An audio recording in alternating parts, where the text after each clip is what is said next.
আজ জানুন কেন দিল্লির প্রয়োজন নাই ঋষভ পানকে 2025 আইপিএলে। তবে পানকে যে দিল্লি রাখবে না তা রিটেকশনের আগেই বোঝা যাচ্ছিল।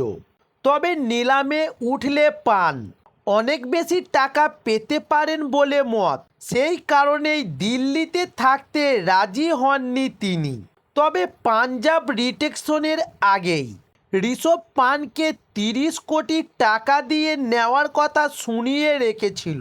তবে দিল্লির পক্ষে এত টাকা দিয়ে পানকে রেখে দেওয়া সম্ভব হতো না।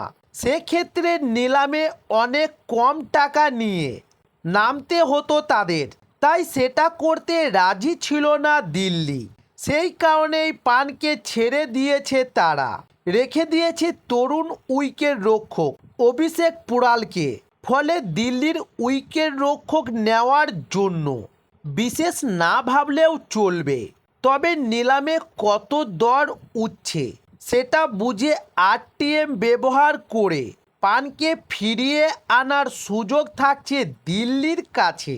তাদের হাতে রয়েছে 73 কোটি টাকা। তবে দিল্লির উইকেট রক্ষকের প্রয়োজন না হলেও দিল্লির একজন অধিনায়কের প্রয়োজন 2025 আইপিএলে। তবে এবার নিলামে ঋষভ পান কোন দলের সাথে যুক্ত হতে চলেছে সেটা জানার জন্য আমাদের চ্যানেলে নতুন হলে চ্যানেলটি সাবস্ক্রাইব করে সঙ্গে থাকুন।